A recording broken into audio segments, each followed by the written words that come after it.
day and welcome to Hitachi Energy India's Q1 FY2024 conference call. As a reminder, all participant lines will be in the listen-only mode and there will be an opportunity for you to ask questions after the presentation concludes. Should you need assistance during the conference call, please signal an operator by pressing star then 0 on your touch-tone phone. Please note that this conference is being recorded. I now hand the conference over to Mr. N. Venu, MD and CEO, Hitachi Energy India Limited. Thank you and over to you, sir. Yeah, thank you, Chico. Good evening, ladies and gentlemen, and thank you for joining us for today's analyst presentation call. And I hope you're all doing well. Today we announced our results for first quarter of the financial year 23-24, and in the next 20 or 25 minutes, together with our CFO, I'll take you through our performance during the period ending June 30th, 2023. I'll also read out the slide numbers for ease of reference. I hope all of you are. We already uploaded this presentation in the website, and I'm also sharing with you. And with me today, I have our CFO, Ajay Singh, and Company Secretary, Puvana Matanda, and Manashwi Banerjee, Head of Communication and Investor Relations. As we entered the first quarter of financial year 23-24, our focus remained on balancing the operational complexity and the supply chain issues, efficiency to preserve Hitachi Energy India's growth momentum. And while persistent delays in chips and electronics led to lower revenues in the quarter, sustained operational excellence efforts provide visibility in the near term. We continue to convert opportunities germinating from energy transitions across India and also the rest of the world. And if I move to the next slide, slide 3, as we review the quarter, I want to recognize and express our gratitude to our most valuable assets, that is our employees. Our commitment to their safety has been unwavering from offices to factories and on-site locations, and they returned this with their ownership on safety matters. From subcontractors to trainees, continued immersive trainings are cascaded through the teams by specialists to continually reiterating our license to operate. When it comes to safety, you all know that they are basic license to operate, and we never look the other way. Our consistent efforts were acknowledged and recognized for excellence in health, safety, and environment practices by our discerning customers across verticals. We have received a certificate of appreciation for our contribution towards improving virtuous culture in one of our project sites, MP Power Transmission Package, and also received letter of appreciation for our good HSE practices during warranty period of HVDC station Raigad. So these are just a sample, and we have several of these to show how we drive safety in letter and spirit in all our workplaces, be it factories, or project sites, or our offices, etc. Moving to the next slide. The journey to net zero 2030 requires consistent efforts, and it's encouraging to see various teams initiate their considered programs. In addition to company-wide actions, at our largest manufacturing location, Maneja, some of you have visited during our physical analyst meet. We conducted sustainability masterclass for developing a larger pool of specialists who can advance net zero in our operations. At our HVDC project site in Mumbai, which we recently started the site, as you can see from the picture on the right side of the PPT, we have installed 15 kilowatt rooftop solar, which will help us avoiding close to 500 tons of CO2 per year.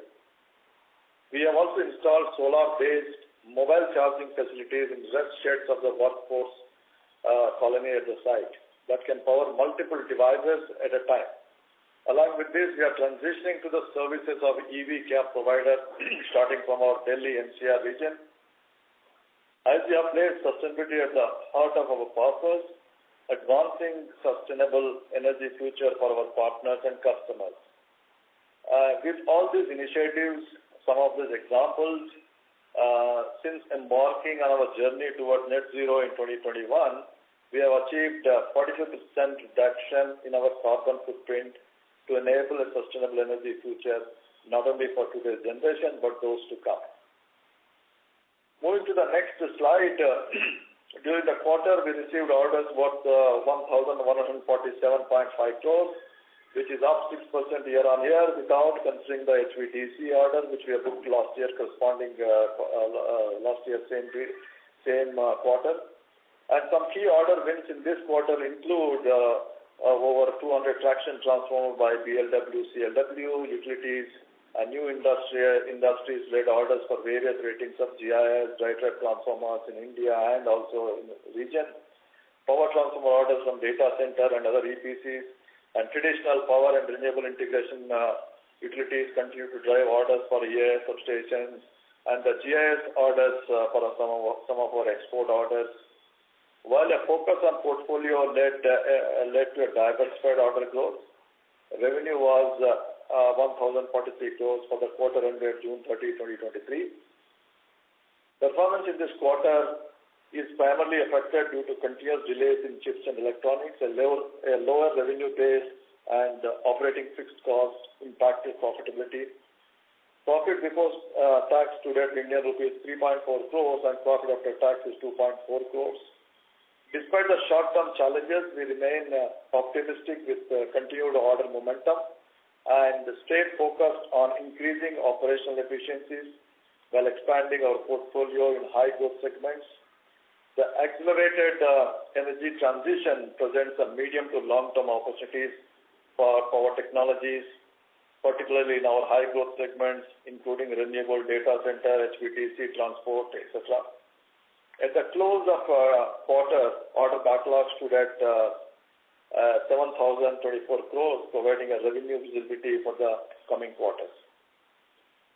Moving to the next slide, the energy transition represents one of the most significant opportunities of our time, and we are championing the urgency and the pace of change needed to reach net zero.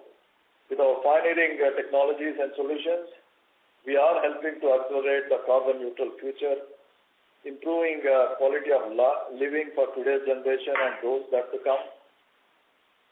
By applying the intelligence of digitalization, we are enabling customers to plan ahead, make better informed decisions, and create more value in a rapidly evolving landscape. During the quarter, we saw a significant rise in demand for our digital services. Also staying ahead of the curve, we successfully type tested our prototype unit of 765 kV 500 MVA transformer to meet new specification criteria by Central Electricity Authority. Collaboration is central to making the energy transition possible. Throughout the quarter, we continue to partner with various industry stakeholders, from technology interactions with customers and stakeholders to them visiting our factories to understand our capabilities, leading industry discussion not only on technology but also highlighting the importance of diversity to tangibly contribute to Indian energy industry. We also conducted training and learning programs for over 50 students from Industrial Training Institute at our Maneja facility, ensuring that all stakeholders are working in tandem towards the same goal. Our continued efforts have further cemented our reputation as a reliable partner and a pioneer in power technologies, which was recognized by ET Energy Award this quarter. Moving to the next slide, slide number 7. India remains, you all know better on the left-hand side, but let me also dwell a little bit more on the right hand. India remains one of the fastest growing major economies in financial year 23-24. RBI predicts that country's GDP is expected to grow at 6.5% for FY2023-24. The inflation was also dropped to a year low in May 2023. Furthermore, GST collection for June rises 12% year-on-year to 1.6 lakh crore. So there is a decline IIP's electricity index for the period of April to June 2023, but the growth drivers for the industry remain intact and tracking upwards. For example, the planned investment of Indian rupees 1.5 lakh crore ash incentives to 12 states for sectoral reforms. As we have discussed before, the long-term growth drivers are intact. On the renewable front, 30 gigawatt has to be added annually to reach 290 gigawatt solar target by 2030. Whereas in the transmission segment, one HVDC project expected every year. Similarly, for industry, their revival of private capex is likely driven by government policy and various schemes, PLIs, etc.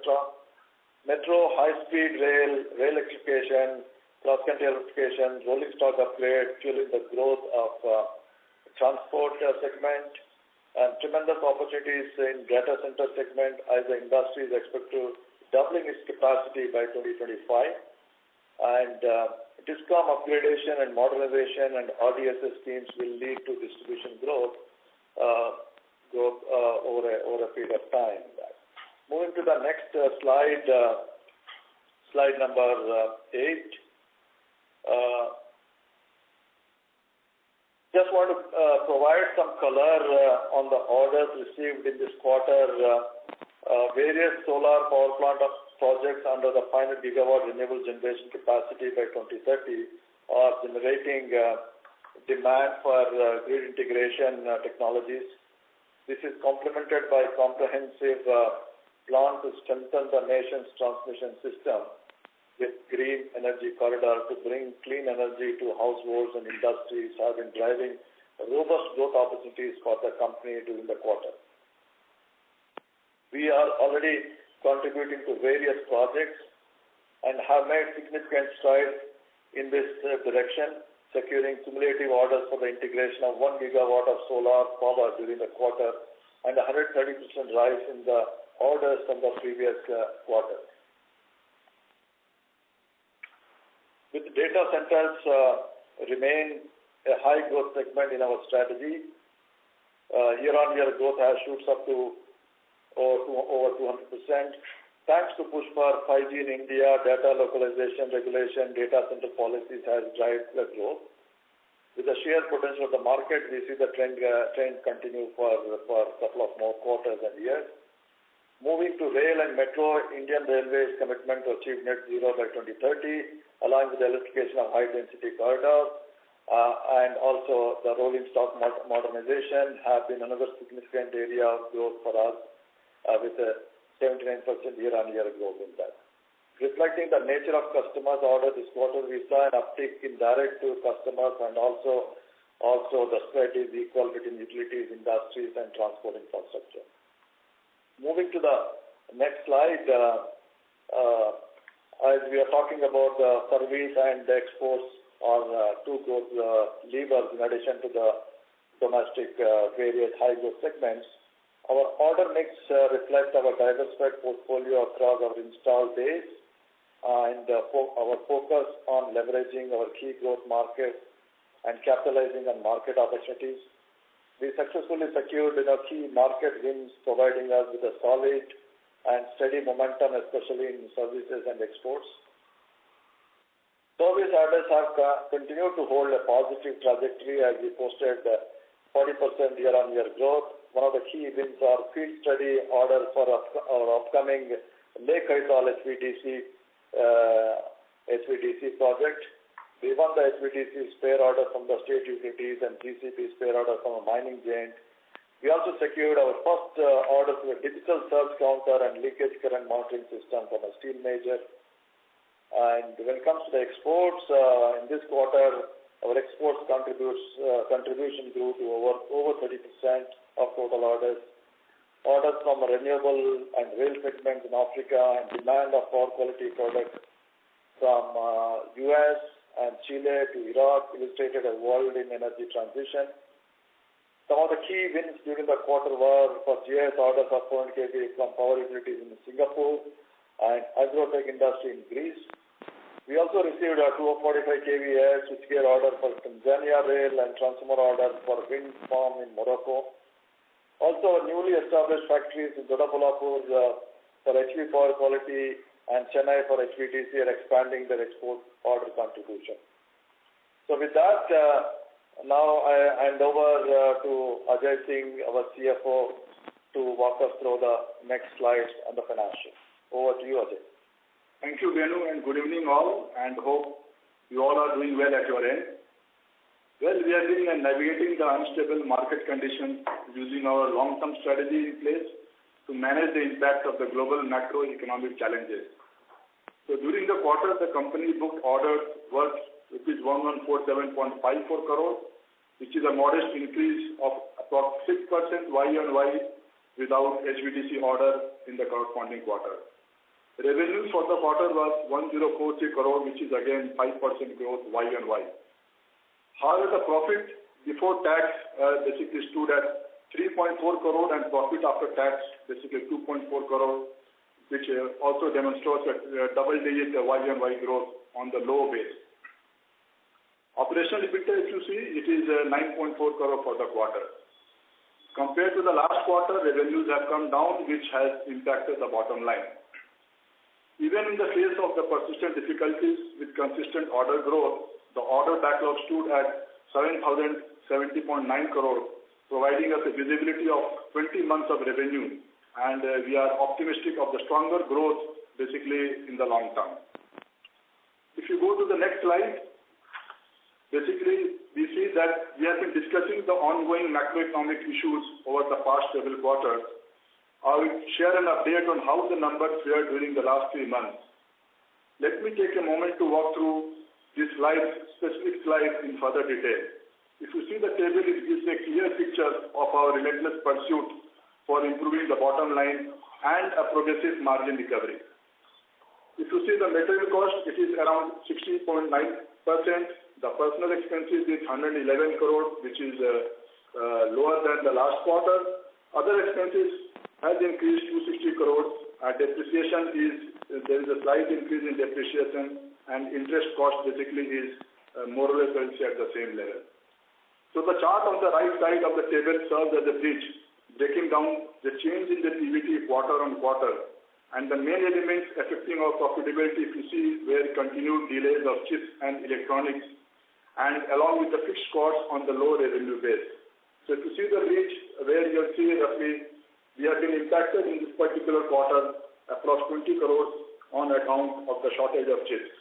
And we have a further delta on account of the lower base, where we got impacted with the base volume mix, and the metal cost impact is around 29 crores. So this is how we have reached to 3.4 crores in this particular quarter. So with this, I am handing back to Venu for the closing slide. Thank you. Thank you, Ajay. And going to the next slide.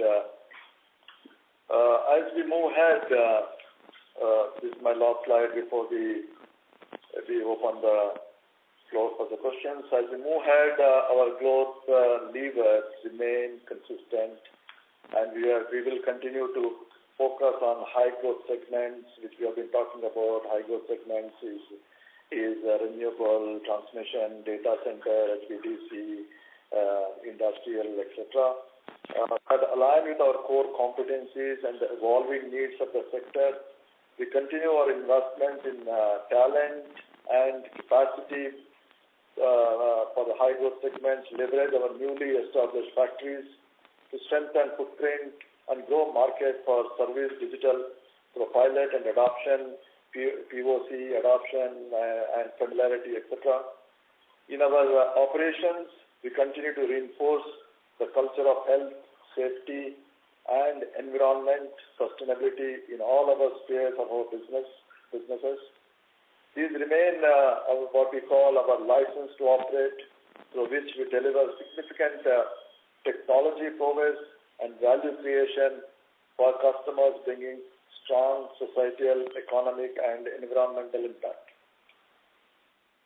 In our view, we are all well positioned to capitalize with bringing operational agility and productivity by continuously optimizing our operational efficiencies, focusing on cash over revenue and building business resilience.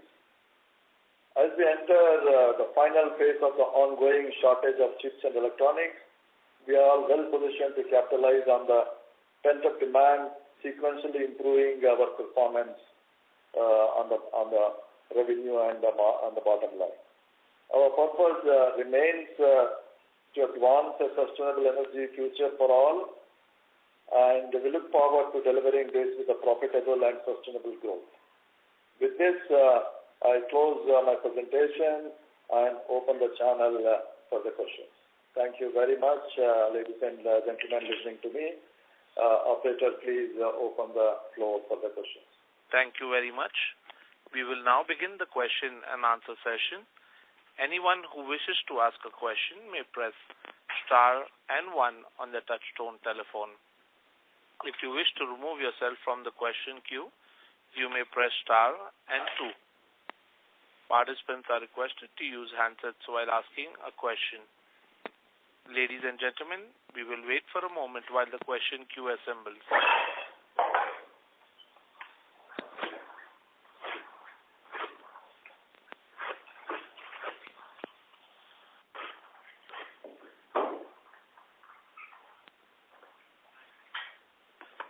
Our first question is from the line of Parikshit Concall from HDFC Securities. Please go ahead.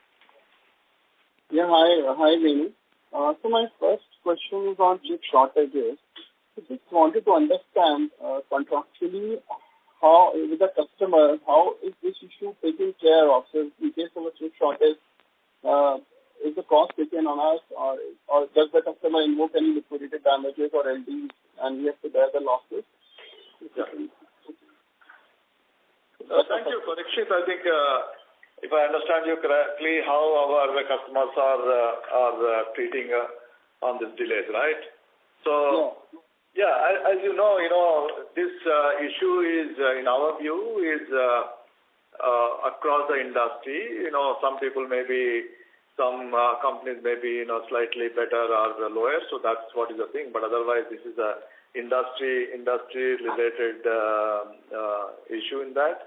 And we have been very open and transparent with our customers, and we have been always notifying to them about their thing. And fortunately, most of our customers do understand, and we are also trying to prioritize it wherever the customers are really requiring this commissioning purpose, etc. So that way we are able to manage in a much more orderly manner, I would say, in that. So far we have not seen any major LD on account of this by imposing the customers. We are very open upfront with our customers, transparently telling them, and wherever the customers are requiring, so then we are able to divert some of those chips, make those panels ready, and ship those substation automation systems, etc. It is 20 crores negative impact on profitability on chips. So what is it? Is it more of an accounting treatment, the cash, purely a cash on account of cash now? Maybe I think Ajay wanted to answer that. Yeah, thank you. See, this 20 crore impact on profitability is mainly because of this chip shortage. We have lost roughly revenue of around 68 crores, which has impacted the bottom line. And as Venu was mentioning, the chips basically in the industry market, we still see that on the supply side, there is a strain basically on the analog and MCU part where we see the chip shortage still continues. And that is where we have got impacted. And that is how this impact has come in this particular quarter also. So basically, it's a loss of revenue. We could not revenue that, and that's the reason it has come in. But it is not a cash loss, right? I mean, it's not actually a cash loss, so we will recover that as when we supply that. It is not a cash loss. Not a cash loss. It's a timing, basically. Okay. So my second question is on demand side. So you said on the slide you have given various segments where the demand continues to remain very strong. So on the supply side, if you can help us understand how is the industry capturing the capacity utilization right now, and given such a strong pipeline across all these segments which you operate in, so when do you think the industry will run out of the capacity and maybe some pricing power will then come, which can help us meet our maybe 15% kind of a long-term EBITDA margin? Yeah. So again, we've been, if you're talking about the capacity utilization of our factories, Parikshit, if I understand you correctly? Your industry as well as your factory. So giving the context of how the industry capacity, your capacities, and given the demand scenario seems to be very robust. So how will the pricing power and the margins play out in near to midterm? Right. So I don't give you any forward-looking for our company, but let me give you a little bit of industry back so that you understand it correctly in that. So, you probably, all of you would have read the recent Central Electricity Authority revised targets where it has set, 777 gigawatt of installed capacity by 2030, and they're very clearly quantified. Out of the 290 gigawatt of solar, presently 68 gigawatts. So we basically want to do at least more than 4 times to do that, okay? And so on a wind standpoint, from 43 gigawatt to 100 gigawatt, and that is 40 gigawatt of battery energy storage, and 500 gigawatt of interstate transmission thing. So these are all quite a big, to reach that, you got to do, depending upon whether it is a wind or solar or the transmission, anywhere between 2 to 4 times what we have been doing it now. So that's the bigger picture of that. So taking from that, some of our factories, for example, some of our lines for a large power transformers, we are full in more than 18, 20 months in that. So we are also looking at expanding it, organic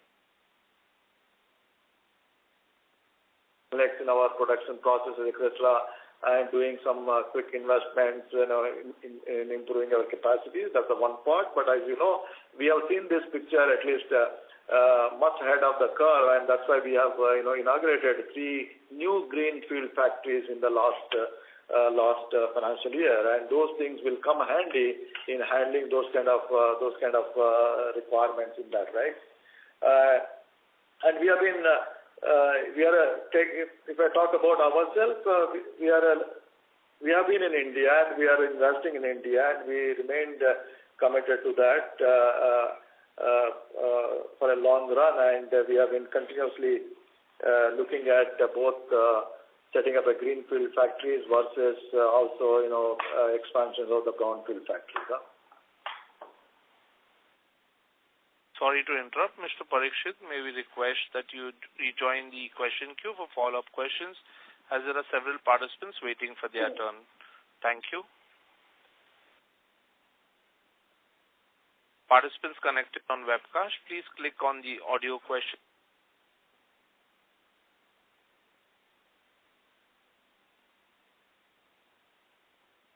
Is able to address questions from all participants in the conference. Please limit your questions to 1 or 2 per participant. Should you have a follow-up question, we would request you to rejoin the queue. Our next question is from the line of Renu Baid from IIFL Securities. Please go ahead. Yeah, good evening, team, and thanks for the opportunity. My first question is clearly highlighted a very strong jump in services, and probably that is reflecting in high gross margins this quarter.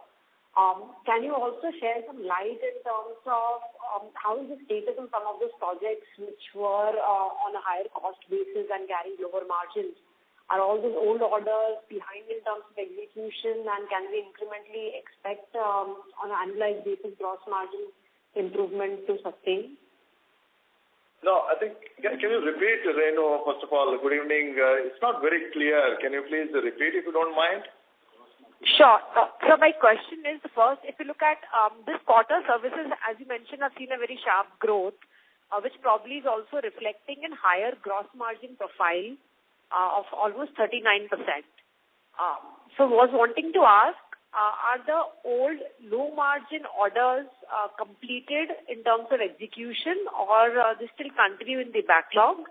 And on an annualized basis, can we expect the gross margin mix to start improving from last year's low? Yeah. So let me answer in 2 parts. So what we have shown on the services and exports is basically those are the orders we have secured in this quarter.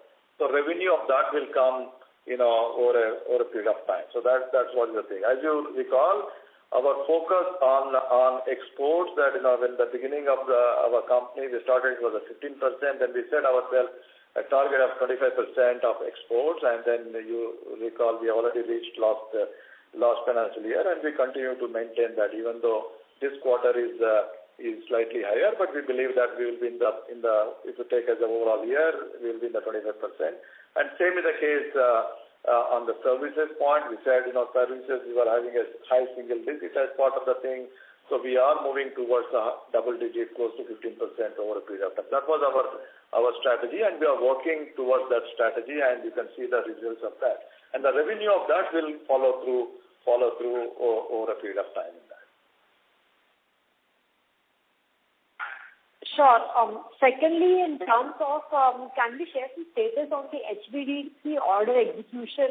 You mentioned that it started mobilization at the site, but by when do we expect the timelines for the hardware supplies and the EPC construction at site in the subsequent 2 years? Any clarity on that will be helpful. Right. As you know, HVDC project, which has it will take more number of years to complete. So we have started after completing our engineering, and of course engineering is going on, and the project as we speak, the project site is a lot of civil work, etc. is happening in that. So we will see end of this the last quarter of this financial year is where we see a lot of our equipment like a transformer, GIS start coming in that. So we do a lot of services now, completing the civil, etc., auxiliaries and other things, but then the equipment will start coming end of this financial year onwards. Got it. And lastly, if Ajay can also throw some inputs in terms of how has been the net working capital at the end of the quarter and updates on the debt and the cash position on books. So thank you, Renu, for the question. So net working capital at the end of the quarter, roughly we are getting around 21 to 21.3%. That is a number that we are paying. And if you talk about the cash, so cash basically we are sitting around 150 crores roughly is the cash that we see in our balance sheet. So that is where we are placed on overall. And since you talk about the net working capital, yes, we continue our drive on our receivables. We are focusing and as a management, we are taking all the actions that we need to drive the receivables, and that is on the clear focus on the management. That is how basically, and also we are collecting advances from our project. So all these elements, are supporting us in driving the net working capital on the overall basis. But also, just to add to Ajay, but we also consciously, we are also starting up something. Like, for example, we created a feeder factory. So the feeder factory model is that, we should be in a position to, complete and sell the revenues at a quickest possible time, which we need inventories slightly higher than the normal level of the inventory. So that's the one. And then now we also have started ordering all the chips which is required for us on a yearly basis, which will add up to all those things. So it's a combination of that, while we continue to drive on the rest of the things, but we're consciously keeping the demand in mind. So we are also, increasing our inventory. Thank you. Sorry to interrupt, Ms. Renu. May we request that you return to the question queue for follow-up questions, as there are several participants waiting for their turn.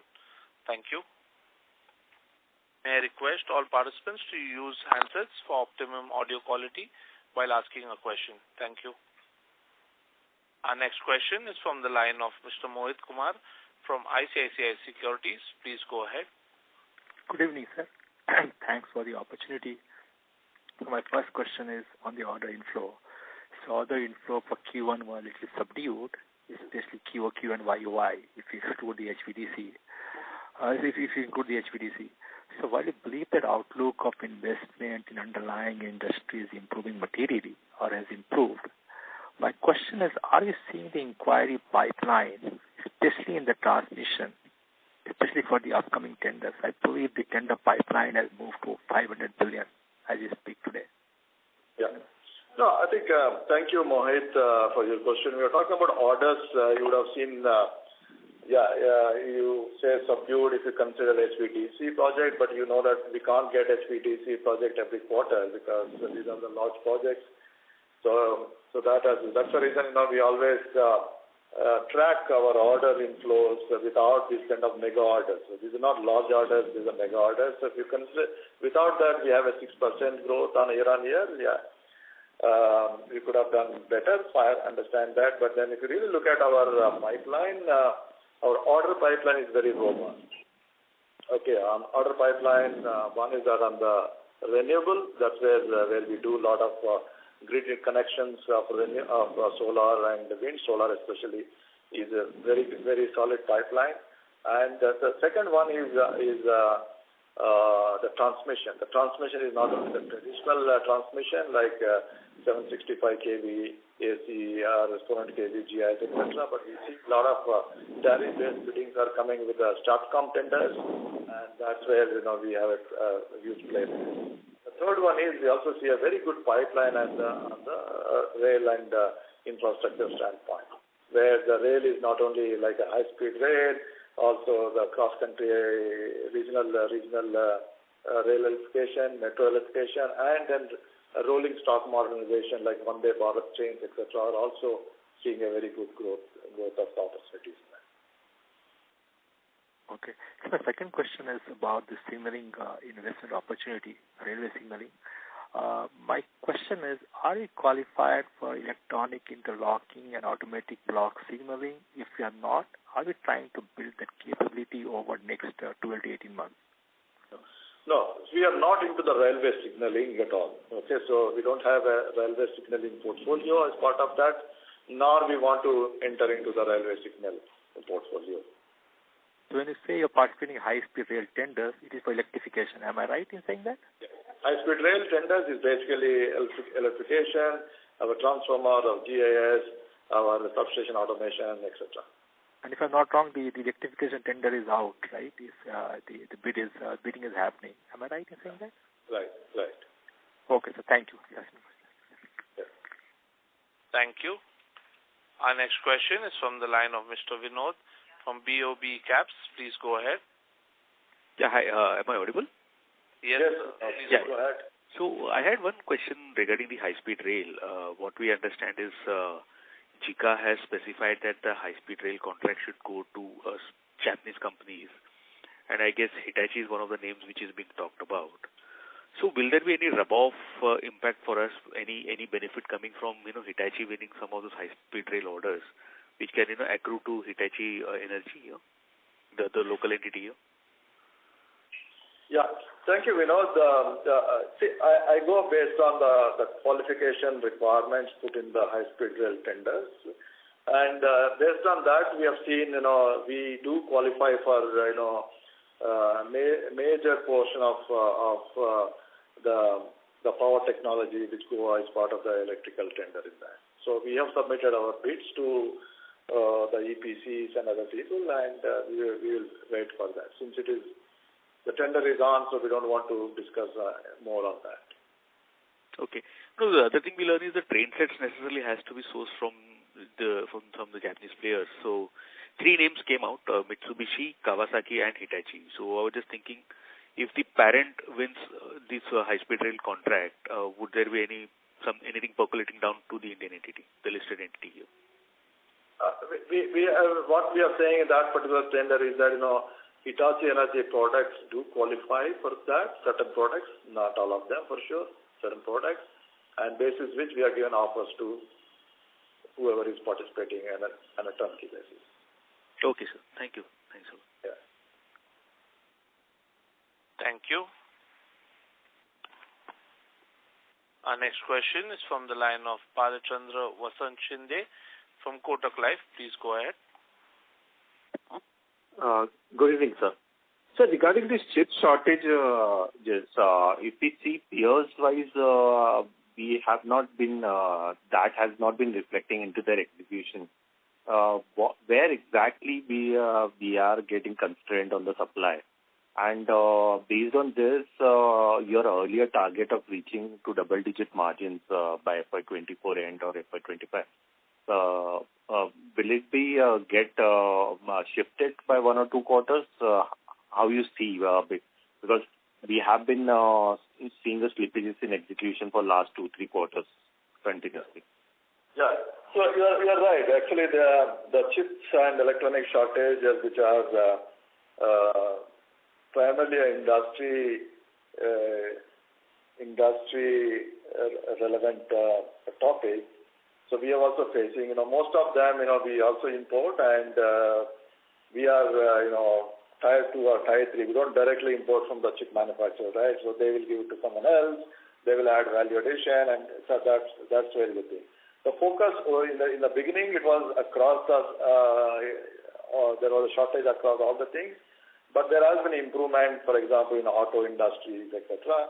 But whereas the chips pertaining to our industry, especially the substation automation, the IEDs, relays, etc., has impacted because the volume globally, if somebody is manufacturing, the bulk of that is going to the, let's say, auto sector or some other sector. Where our industry sector is below. So we have taken several actions. For example, we had a cadence with the CEOs of those companies. We have started ordering in advance. We also looked at an alternative manufacturer. We also looked at, what you call, redesigning our things. So we looked at both, in the short term, maximizing output, in the mid-term, securing the supply, advancing ordering, etc. And the long term also, we are looking at the de-risking of that. So that's the reason I said, so now we are seeing the visibility. We are still not, say, 100% we're going to, out of that, but I think it's now becoming a better, I would say. So that's where we come back on that. So if I come back to our long term, as I told you, we have several initiatives on the demand and also exports and the service and also operational exercise. And based on that, we said we will reach 10% EBITDA by end of financial year 25. And this is what we said, and we are sticking to that. We will sequentially we will improve from now to reach that level, whatever we have been committed. Got it. And in this, as per earlier interactions, as we said that every year one HVDC order is likely to happen. Based on that, growth trajectory-wise, how you see, will we be able to continue with the healthy growth, or execution-wise, it will be like spikes and then flattish, then spikes, something like that? Sorry, execution-wise, you said something? It's like execution will be normalized growth, or it will be intermittent growth happening over a period of time? No, as I said, we have a very robust portfolio of 7,000 crores for all our industry segments where we talked about, and then we also said that the market is opening up with energy transition related demand, including HVDC. Like, for example, one HVDC project has already come into the market for bidding, so we are also acting on that. On the execution side, barring this chips, I think more or less our portfolio is very stable, and we don't see any issues on that. And that's the reason we said our growth story going forward will be profitable and sustainable, and we want to grow higher than the market. So these are the three things we have been consistently saying, and we have been also following on that. Got it. Thanks, sir. Thanks. I'll get back to you. Yeah. Thank you. Our next question is from the line of Apurva Bahadur from Goldman Sachs. Please go ahead. Hi, sir. Thank you for the opportunity. Sir, two questions actually. Firstly, on the export side, if you can share what was our export sales for this quarter and last quarter, and also how are the export markets tracking? And secondly, sir, on the benefit of the commodity down cycle now, by when should we expect that to start kicking into our margins? Yeah. So on the first one, Apurva, thanks for the question. So if you recall, when we started our company after carving out, our exports were in the range of 15% of our total portfolio, total orders. So we set ourselves as a strategy. As part of that, we said we will take from 15% to 25% by 2023, and then we have reached this target at least 1 year ahead of the curve, and we are continuing with that thing. So our export strategy is a three-pronged strategy. The first one is we have certain products within Hitachi Energy where we have global feeder factory. That means those products we only manufacture in India for the rest of the world. That's number one. The number two strategy is that we have certain allocated markets, and that markets are growing up, and then those markets we will nurture, we will take care, and we will develop those markets We have a go-to-market strategy together with those countries, etc., and then we sell our products. And the third one is we also have the feeder factories. Some of the components we manufacture here, those components are meant for our factories around the world, and that is what this three-pronged strategy will take. We are in 25%, and then we will continue to remain in that level, even though this quarter, that means the quarter which we are discussing last quarter, we have slightly higher export orders. So, but overall basis, if you take a 1 year basis, we are saying we will be in the range of 25%. So can we share the percentage or the absolute revenue amount in terms of exports, please? So I think that we have not been giving that as part of our thing, but generally, you can say this will follow the same trend going forward. Understood, sir. Sir, and how are the export markets tracking given the slowdown that we are seeing in certain economies? Yeah, I think on energy transition opportunities, Apurva, I can say that in every market we are talking about is they all committed in the investments. At least we are not seeing a slowdown of our exports. While I understand where your question is coming from, there's a slowdown of exports in the country as an overall basis. But when I see our pipeline of exports projects, our pipeline of things, we have not seen yet. Right, sir. That's very useful. And lastly, on the commodity benefits, sir, when do we expect that to start coming in our margins? Maybe Ajay, why don't you answer this? So commodity, if you see this quarter, we do not have any impact per se as far as commodity is concerned. So already if you see last quarter and previous quarters, we were discussing on the commodity impact, but we have our projects are basically hedged, and that is how, at least in this quarter, we don't see any commodity impact that we have faced. Thank you. Sorry to interrupt. Mr. Apurva, may we request you to rejoin the queue for follow-up questions, as there are several participants waiting for their turn. Thank you. Our next question is from the line of Mr. Akash from Dalal & Broacha Stock Broking. Please go ahead.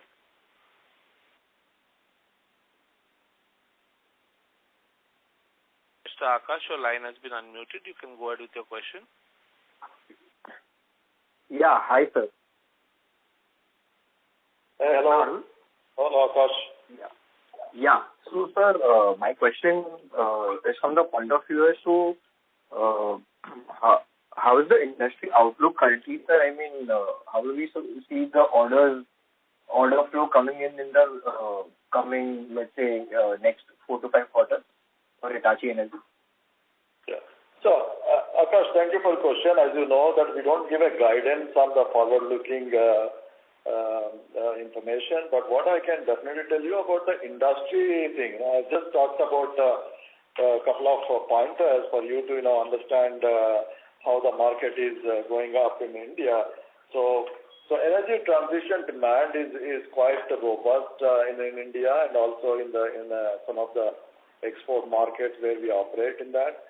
And as you know, recently the Central Electricity Authority has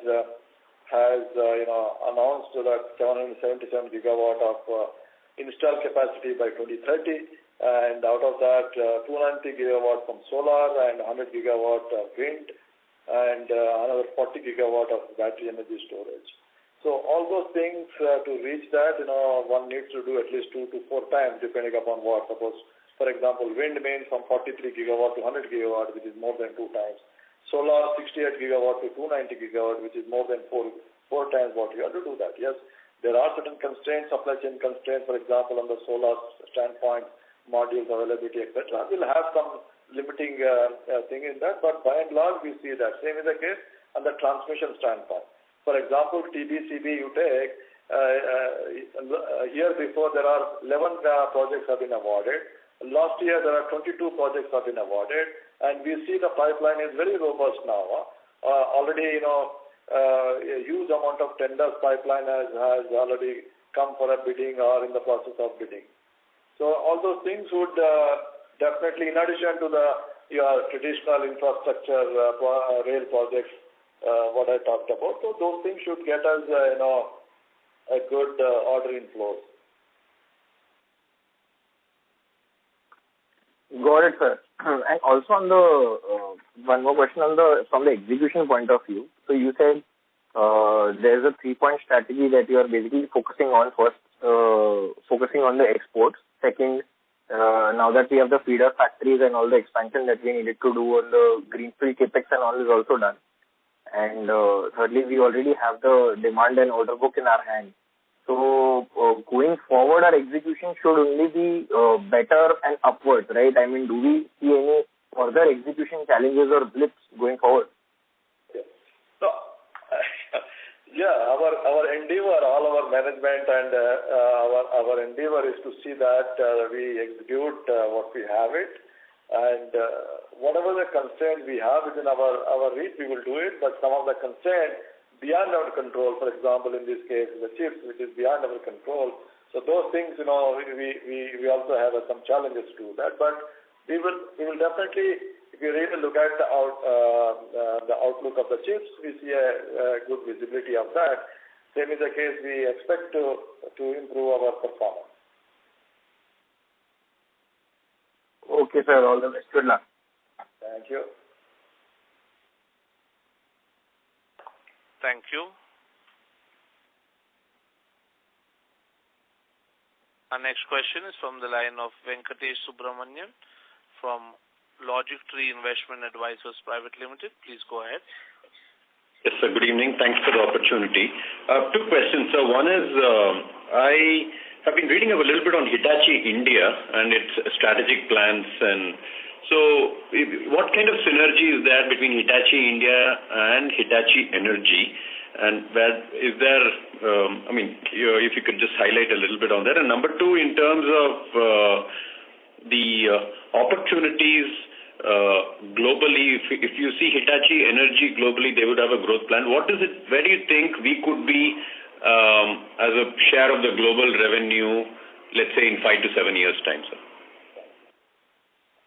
So, first of all, ever since we become part of Hitachi ownership, so we continue to look at the synergies between the Hitachi various entities with Hitachi Energy. So, for example, Hitachi's the old T&D install base, for example, they used to have the GIS transformer, so we started serving them in wherever it is there. So, these kind of things we started, and then we are also looking at Hitachi Rail, working together with Hitachi Rail wherever it's possible.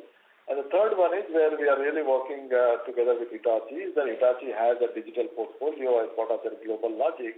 So we are looking at, to offering some of our solutions together with the Hitachi digital platform. Hitachi has very well-known IoT platform called Lumada, so where they have invested a lot. So those things we are working and doing some of the pilots with some customers to see that, how can we scale it up, etc. So those are the synergies we are looking at it. Thank you, sir. And question on globally, where do you think Hitachi Energy can be, let's say, 5-7 years down the line? So say 2030, if that's a big number that you're looking at. Right. So globally, from a global Hitachi Energy standpoint, India is the center of the strategy, right? It's not only from the demand standpoint, but also the supply standpoint. So we have, as I told you, we have a lot of feeder factories which are feeding to the global organization, global factories. Like that's the one way of doing it.